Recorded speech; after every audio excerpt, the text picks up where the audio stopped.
Le regret peut devenir une prison. J'ai commis une erreur, je le sais, mais si j'en reste là, figé, rien ne change. Sans action, le regret mène au découragement. Fermé dans l'attente. Le chemin ne se trace qu'en avançant. Pour espérer sortir du labyrinthe, il faut d'abord se lever. À l'île Maurice, j'ai vu trop de dépendants croire qu'un stage suffirait à les guérir. Sans engagement profond, c'est une illusion. On peut offrir un refuge, un soutien, une famille de cœur, mais personne ne peut décider de vivre à ta place. Le centre d'accueil de Terre Rouge te tend la main. Il croit en toi. Mais le pas décisif, c'est à toi de le faire. L'espérance, ce n'est pas attendre. C'est se lever, regarder devant soi et avancer. Elle ne te fixe pas sur tes chutes. Elle t'ouvre un avenir. Comme le disait Sainte Thérèse, prie comme si tout dépendait de Dieu. Agis comme si tout dépendait de toi. L'espérance, c'est croire qu'on n'a plus de valeur que nos erreurs. Comme l'enfant prodigue, on peut tomber, s'éloigner, se perdre, mais jamais être oublié. Quand on ose revenir, ce n'est pas pour être jugé, mais accueilli, aimé, réhabilité. Et chacun de nous peut devenir cette main tendue, ce père en amour, qui dit « Tu es toujours mon enfant ». Ainsi que vous allez le voir, le père Laval, lui aussi, est passé dans sa vie du regret à l'espérance. Dans cette maison de crocs, un enfant a grandi, marqué par une mère qui accueillait les pauvres sans juger. Dès 8 ans, Jacques Laval rêve de servir les autres, médecin ou curé. Un rêve qui aurait pu s'éteindre. Mauvais élève, il veut renoncer à étudier. Son père l'épuise par les travaux de la ferme. Cependant, Jacques n'est pas encore touché au cœur. Pourtant, la petite graine d'espérance ne demande qu'à germer. À 18 ans, grâce à son oncle curé, Jacques Laval entre au collège Stanislas à Paris. Là, tout change. Il découvre le goût d'apprendre, la confiance en soi, l'espérance d'un avenir. D'élève mauvais, il devient brillant, 1826, bachelier S-lettres, 1827, S-sciences. Le collège lui ouvre les portes des études supérieures. À plus long terme, possible vie offerte aux autres. Avec sa thèse sur le rhumatisme articulaire soutenue en août 1830 à Paris, Jacques est devenu médecin. Cependant, 1830 à Paris, c'est aussi la Révolution de Juillet. Les barricades le poussent à rentrer en Normandie. Il aurait pu continuer ses études, se spécialiser. Il avait même rêvé d'aller faire fortune en Amérique. Mais avec le retour au pays s'ouvre une autre voie. Début d'un long cheminement intérieur. Maison luxueuse, chevaux élégants, fêtes extravagantes. En société, il brille. On l'invite partout. C'est une vie de dandy que mène le jeune docteur Laval à Saint-André-de-l'Eure. Luxe, plaisir, rien ne le comble. Une crise intérieure s'annonce. Le tournant approche, et repensant plus tard à cette époque, le regret sera profond, mon train de vie a scandalisé, j'ai négligé ma foi, ma messe du dimanche. À Ivry-la-Bataille, même chose. Jacques Laval mène toujours sa vie de médecin dandy, mais l'appel au sacerdoce le hante. Alors il s'éloigne toujours plus de l'Église. Bien oublier la foi, la messe, la prière. Mais, tout doucement, discret soutien de sa logeuse et amitié bon enfant du curé des Pieds, l'abbé Letard, ramène le fuyard vers Dieu. Et le voilà qui pratique à nouveau. Humblement, régulièrement. Et c'est ici, dans cette église Saint-Martin, qu'il commence à vivre sa foi au grand jour, en surplis, parmi les chantres. Revenu à la pratique de sa foi, le docteur Laval s'impose de lourdes pénitences dans l'espoir de se faire pardonner son passé de dandy, son mauvais témoignage. Son obsession du passé le ronge. Sa logeuse, Madame Simon, le met en garde « Docteur, vous devenez scrupuleux ». Il comprend alors, c'est dans l'action et non dans la culpabilité que l'on construit l'espérance. Le docteur Laval ne guérit plus seulement les corps. Il se donne entièrement aux plus pauvres, soignant sans rien demander en retour. Fini fête et mondanité. Sa vie bascule. Il fait maintenant 2 tournées de 4 à 5 heures par jour, portant secours à tous.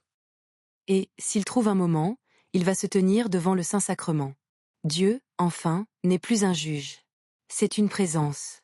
Une paix. Jacques avait songé à s'installer durablement, acheter une maison, continuer sa vie de médecin. Afin d'échapper à l'appel du Seigneur, il avait même, malgré le peu d'attirance, envisagé de se marier. Au fond de lui, il sait que ce n'est pas là sa vocation. Dieu le veut ailleurs. Des chevaux, en 5 ans, il en a fatigué 6. Le dernier se brise la patte dans une fondrière près de Villiers-en-des-Œuvres. Lui-même échappe de justesse à la mort, écrasé sous la bête de 900 kilos. Cet accident est le tournant dont le Seigneur se sert pour toucher son cœur. La médecine, Ce n'est pas ça qui sauvera les âmes. Il faut devenir prêtre. L'espérance en acte, c'est une vie entièrement donnée à Dieu et aux autres. Quitter la médecine pour le séminaire, abandonner le statut de notable pour celui d'étudiant humble et pauvre, loin d'être facile. Il avoue au curé des Pieds, c'est en invoquant l'assistance de la bonne mère, Marie, refuge des pécheurs, que j'ai repris ma route, à petits pas. Marie, depuis ce moment, devient son modèle, son soutien, l'icône de l'espérance. Elle guidera sa vie. Aussi bien à Pinterville qu'à Maurice. À Saint-Sulpice, le futur père Laval se voit confier le catéchisme de 40 fillettes issues de milieux défavorisés. Il espère les élever dans la foi. Mais elles sont turbulentes, vives, difficiles à canaliser. Loin d'être un échec, cette expérience, qui l'humilie, le forme. Il apprend que la patience, plus que l'enthousiasme, est bâtisseuse d'espérance. Hanté par ses erreurs passées, le jeune Laval veut réparer. Il rêve de partir en Chine rejoindre les lazaristes, là où la mission est la plus dangereuse. Son directeur spirituel l'arrête, à 32 ans, à apprendre le mandarin. Impossible. Espoir, rêve, utopie. En effet, apprendre le chinois, c'est maîtriser des milliers de caractères, un défi colossal. Et la réalité confirmera. En 100 jours de voyage vers l'île Maurice, il ne parviendra même pas à aligner 2 phrases d'anglais. Alors, il accepte. Rester en Normandie, non par renoncement, mais par fidélité. Pour témoigner de l'Évangile là où Dieu l'appelle. À Pinterville, désert spirituel, l'église est presque vide. Le dimanche à la messe, 12 femmes âgées, pour plus de 450 habitants. Jacques ne se résigne pas. Il prie, agit, va au-devant de son peuple. En 2 ans, sa persévérance a porté son fruit. Ce temps de silence et d'humilité devient son noviciat missionnaire. Une préparation. Un appel. Les enfants travaillent au champ ou à l'usine, pas de catéchisme possible aux heures que l'on connaît aujourd'hui.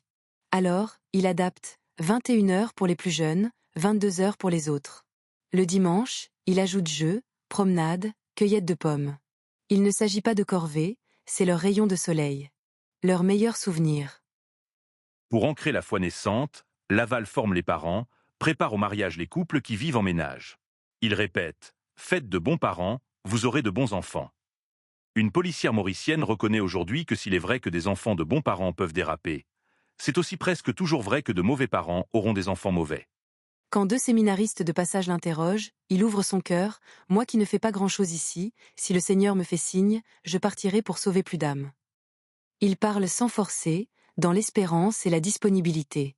Il croit que c'est à Dieu de décider.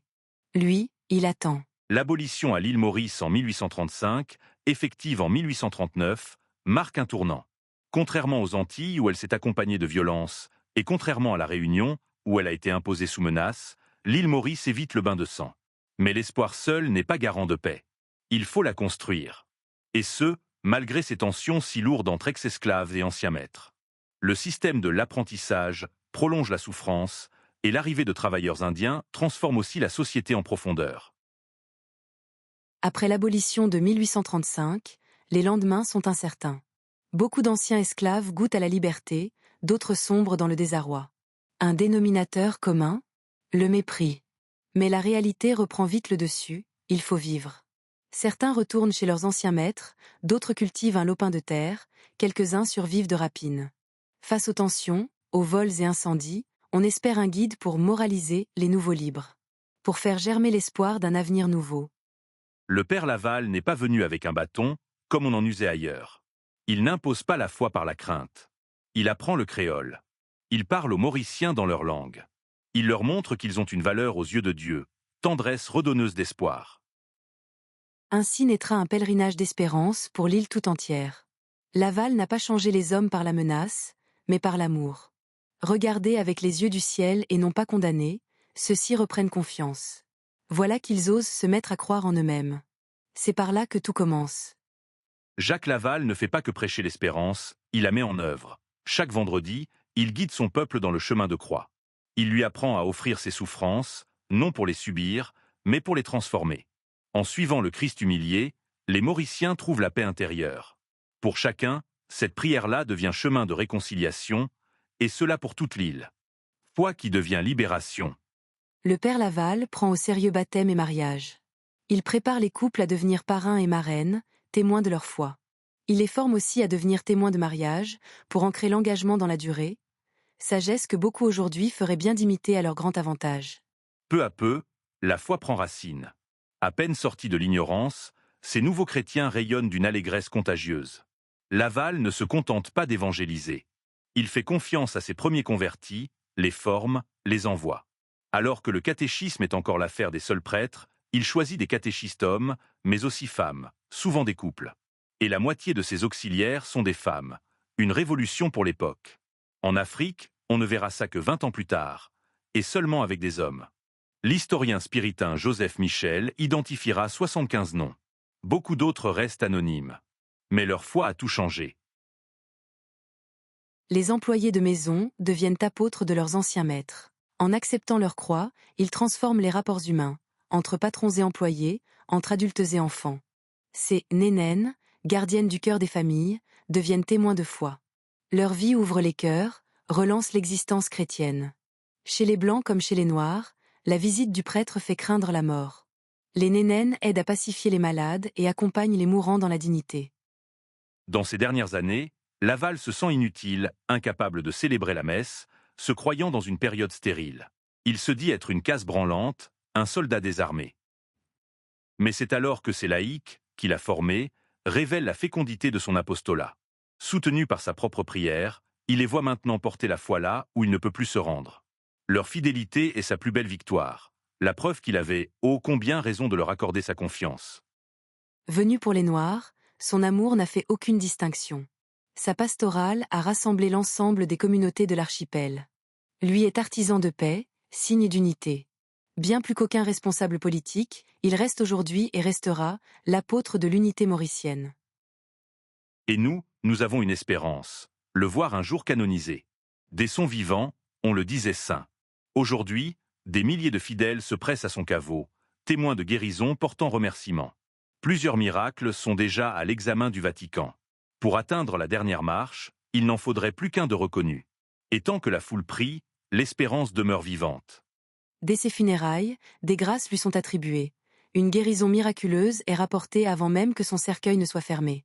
Au premier anniversaire de son décès, attiré par sa réputation de sainteté, 4000 personnes se pressent déjà à son tombeau. Portés par tous ces gens qui constamment y viennent prier, les témoignages de guérison et de grâce se multiplient.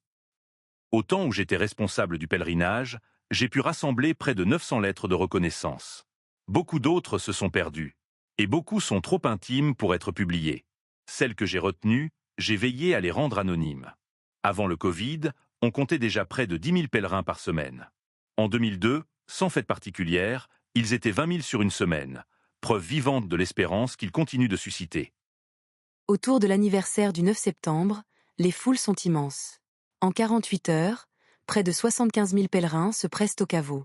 En 15 jours, on approche les 150 000. Des chiffres qui parlent d'eux-mêmes. Une telle affluence est la preuve que la prière reçoit une réponse. Mais voilà, l'espoir seul ne suffit pas. Nous sommes dans les années 60. Le miracle reconnu par le Vatican date de 1923. Le dossier aura dormi près de 40 ans. Il faudra attendre 1964, sous Paul VI, pour que Monseigneur Margéot fasse réouvrir le dossier. Et ça prendra encore 15 ans d'espérance active, pour qu'enfin, en 1979, la béatification ait lieu. Après la béatification, il faut un nouveau miracle pour la canonisation. Une guérison frappe alors les esprits. Un enfant, victime d'un accident, œil crevé. Et voilà qu'avant qu'on ne l'opère, l'œil est guéri. Le Vatican demande contre-expertise en France, mais les responsables du dossier ne peuvent ni payer le coût du voyage ni celui du séjour. Ils renoncent et se disent « De toute façon, nous, on sait qu'il est saint ». Nous voici maintenant en 2017, me voilà nommé vice-postulateur de la cause de canonisation du Père Laval. Je prépare un nouveau dossier de miracle, le soumets à un expert médical du Vatican. Il demande des compléments, on y répond. Aujourd'hui, en 2025, le dossier est en attente d'examen au niveau diocésain, avant renvoi à Rome. Espérance active. Attendre sans agir serait retomber dans de l'espoir stérile. Encourageons les fidèles à invoquer le Père Laval, à témoigner des grâces reçues. Ces ex-voto, simples ou naïfs, sont des signes vivants. Il est saint et son intercession touche les cœurs. Des cahiers d'enfants déposés au caveau, crayons, règles, prières pour un examen. Des vies ont changé, des vocations ont germé. Pas de superstition dans ces gestes simples.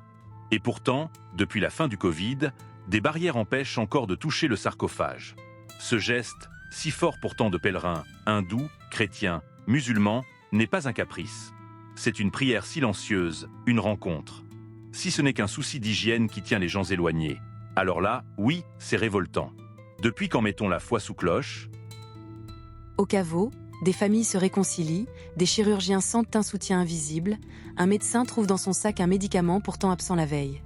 Des parents désemparés, des malades, des étudiants, des couples en attente, chrétiens, hindous, musulmans, tous viennent. Comme cette femme qui désespérait se marier et rencontra l'amour là même où elle priait. Ne reproduisons pas l'erreur du passé. En 1994, trop de grâces sont restées silencieuses. Car si le Père Laval obtient des cadeaux du ciel, il faut témoigner. Encourageons les fidèles à parler, à écrire, à offrir leur ex-voto. Oui, nous savons qu'il est saint. Mais d'autres ont besoin de signes, de preuves, de lumière dans leur souffrance. À nous de ne pas garder notre bienheureux pour nous tout seuls. À nous de devenir les porte-voix de son espérance. Dernière minute. Lors de la nuit du 8 au 9 septembre 2025, la création d'un tribunal diocésain a été officialisée pour examiner une nouvelle guérison inexplicable attribuée au Père Laval. Prions dans l'espérance que les témoignages soient reconnus et que ce pas décisif nous ouvre enfin la voie à sa canonisation.